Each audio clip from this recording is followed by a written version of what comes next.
ఓం శ్రీకృష్ణాయ నమః. చైతన్య మహాభారతము మొదటి పర్వము, ఆది పర్వము. సమయాలు తెలియాలి, నియమాలు నడవాలి. నియమవ్రతుడు, సర్వధర్మ విధుడు, తత్వచింతనారతుడు అయిన నారద మహర్షి ఇంద్రప్రస్థానికి వచ్చాడు. ధర్మరాజు ఎదురేగి ఆహ్వానించి అర్ఘ్యపాద్యాదులర్పించాడు. నారదుడు సుఖాసీనుడయ్యాడు. పాండవులు ఒక్కొక్కరు వచ్చి నమస్కరించారు. ద్రౌపది కూడా వచ్చి మహర్షికి నమస్కరించి ఆయన ఆశీర్వాదాలు పొందింది. అమ్మా ద్రౌపది, నీవు అంతఃపురంలోకి వెళ్ళవచ్చు అన్నాడు నారద మహర్షి. ద్రౌపది లోనికి వెళ్ళింది. కీర్తిమంతులైన పాండుకుమారులారా, యశోధనులారా, తపోధనురాలు అయిన ద్రౌపదిని మీరు 5 అర్ధాంగిగా స్వీకరించారు. మీలో మీకు అభిప్రాయ భేదాలు రాకుండా ఉండాలంటే మీలో మీరు ఏదో ఒక నియమాన్ని ఏర్పరచుకోవడం మంచిది. ఈ విషయంలో మీకు ఒక ఉపాఖ్యానం వినిపిస్తే బాగుంటుందని నాకు అనిపిస్తోంది అన్నాడు నారద మహర్షి. నారద మహర్షి వస్తాడు. ఆయన ఉపదేశమును ఔదాల దాల్చి జీవించండి అని శ్రీకృష్ణుడు చెప్పి వెళ్ళిన విషయం ధర్మరాజు స్మృతిలో మిదిలింది. మహాత్మా, మీరు చెప్పబోయే ఉపాఖ్యానం వినాలని చాలా కుతూహలంగా ఉంది, వినిపించండి అని ధర్మరాజు అడిగాడని వైశంపాయన మహర్షి జనమేజయునికి చెబుతున్నాడు.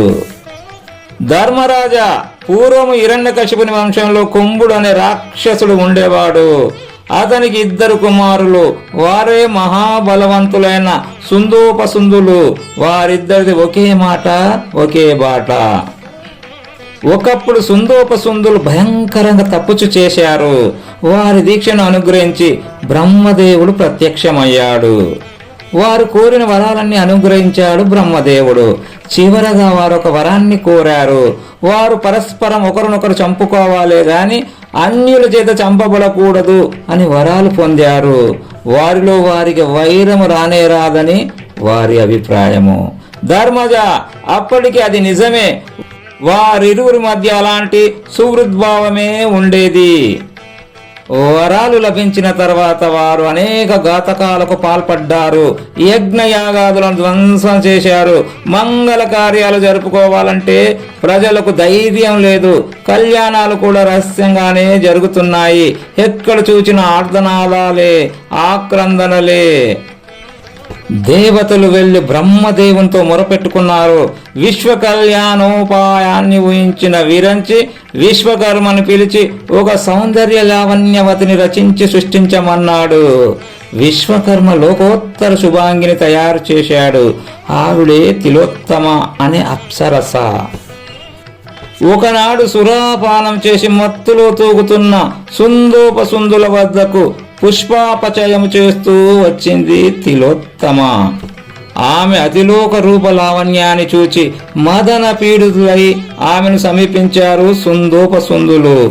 ఆమె కుడి చేతిని సుందుడు పట్టుకుంటే ఎడమ చేతిని ఉపసుందుడు పట్టుకున్నాడు. వారు ఒకరిపైనొకరు క్రోధాగ్నులు చిందించుకున్నారు. ఈ సౌందర్య రాశి నా సతీమణి, నీకు ఈమె తల్లి లాంటిది అన్నాడు సుందుడు ఉపసుందునితో. ఈ లావణ్య రాశి నా పత్ని రత్నము, నీకు ఈమె కోడలు లాంటిది అన్నాడు ఉపసుందుడు సుందునితో. వారిద్దరి మధ్య కలహం ప్రారంభమైంది. ఆమె చేతులు వదిలిపెట్టి వారు పరస్పరం చేతులు కలిపి ఒకరినొకరు బాధించుకొని నేల రాలారు. దేవతలు వచ్చి తిలోత్తమను ప్రశంసించారు.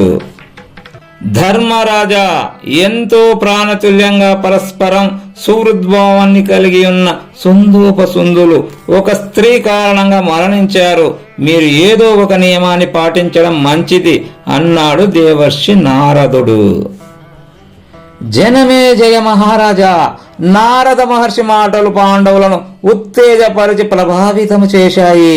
మహర్షి మాటల్లోని మర్మాన్ని గ్రహించిన పాండవులు తమకు తాముగా ఒక నియమాన్ని ఏర్పరచుకున్నారు. పాండవులలో ఒక్కొక్కరితో ఒక్కొక్క సంవత్సరము పాంచాలి కాపురం చేస్తుంది.